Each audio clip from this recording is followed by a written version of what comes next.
Have you ever felt it? That quiet feeling that clocks aren't telling us the whole truth. They tick with certainty, counting seconds and hours as if that's all there is. But we know better. We've lived through moments that felt like forever, and years that flew by in a flash. Real time isn't measured by gears and springs. It's measured by heartbeats, by the quiet spaces between words. Imagine a clock that only ticks when you're truly happy, when you laugh, or when something beautiful amazes you. What time would it be for you right now if only the happy moments counted? A secret life, measured not in years, but in happiness. A treasure only we know about. There are the waiting times. Waiting for a call, a letter, news from the doctor. The clock turns into a monster, each tick like a hammer hitting us. Time slows down and thickens. We become really good at being still, noticing every breath we take. The world keeps moving fast, but we're stuck in slow motion. This isn't a time for living, but for just getting through it. We are very aware of how slowly time is passing.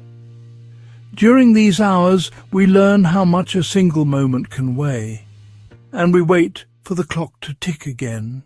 If we could see the time on this clock, it wouldn't be years, it would be tiny pieces. 3 minutes from a summer afternoon, 7 seconds from a quick look in a crowded room, an hour by the sea. Our lives, when we measure them by happiness, are like a picture made of these bright, broken pieces. These moments are like our own personal museum, the things we look at again and again in our minds. The regular clock says these moments are gone, but the happiness clock knows better. They are what makes us who we are, the strong ground under all the empty ticking hours. Time we spend with people we love, weekends away talking until morning. These are the big savings in our happiness bank. But they seem to go by so fast. The clock doesn't just tell time, it tells us if we are truly there. It ticks when we are completely focused on right now, lost in what we are doing. It gives us good feelings for being truly present with our joy, not for what we have done. In a world full of things trying to get our attention, this is the most important skill of all. What do we do with all the other time? The hours the happiness clock discards, the commutes, the difficult conversations, the nights spent wrestling with regret. These uncounted hours make up most of our existence. Are they worthless? No, they build us. A life of only happiness would be shallow. Struggle gives us depth. The silent clock hands are not a sign of failure, but of a different kind of work, the work of becoming. In stillness, we learn patience. In grief, we discover strength. These are not moments of joy, but of significance. They are the soil where future happiness is sown. The silence is as important as the ticking. The peaks are the ticking moments, but the silent hours are the mountains themselves.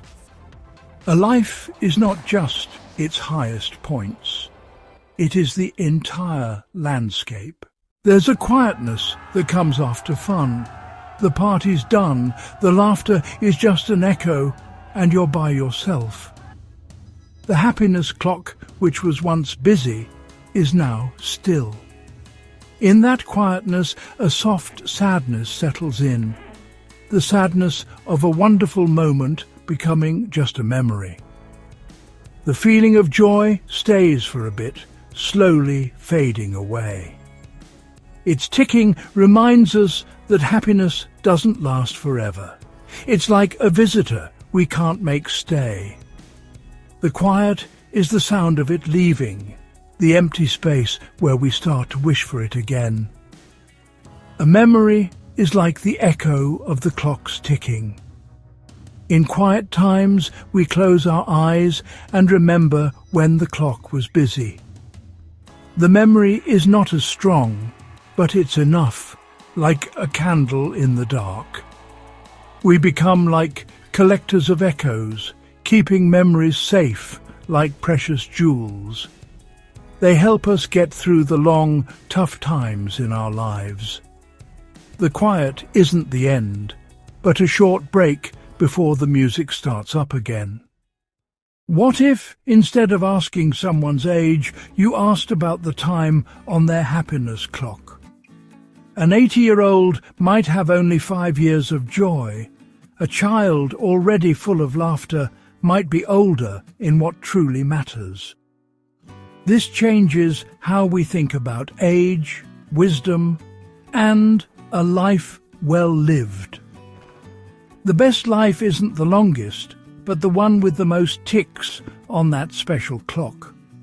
It's never too late to add time to your happiness clock. Someone can find more joy in their last 10 years than in the 70 years before that. This way of looking at life can always be changed. It makes us look at others with kindness, understanding their clock might be stopped. We hope they find a reason for it to start ticking again. We're all gathering moments, looking for things to make the hands move forward. Memory isn't a straight line. It's like a crystal with many sides.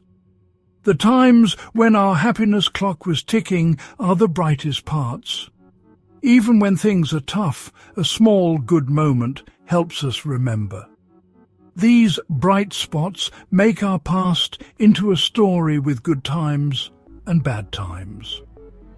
Remembering happy times doesn't make sad times disappear, but it helps us see them differently. Our minds remember things based on how strongly we felt, not how many years passed.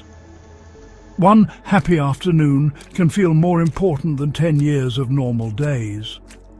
The happiness clock is like our compass, showing us what was most important.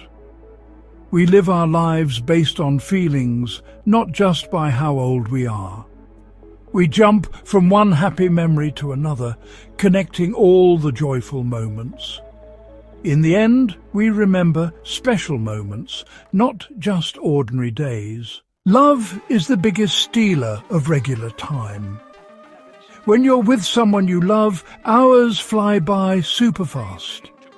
The happy clock ticks with a slow, deep beat, adding days to your life. Time spent loving is the most full. Every second is important. When love is gone, the quiet of the clock is super loud. Remembering love keeps the clock from getting old. It's the sound that keeps us going. Sadness is what we pay for that time. It's the dark side of a bright light. How sad you are shows how happy you once were. We carry the time we spent with them inside us. It becomes part of our own clock. They keep living in the moments they gave us. Love, in the end, doesn't steal time. It gives it. It gives us the moments that make up a life. When it all ends, we are just a bunch of moments, quiet hours and ticking seconds. The world remembers us by dates, but our real story is written on a secret clock. It's all the times we were super happy. We mess up, we keep going, but we always look for the good, hoping for another tick. Imagine, at the end, seeing your true total. Not how many years you lived, but how many days of pure joy. A whole life of trying hard, all for that small, shiny pile of time. That would be enough. That would be everything.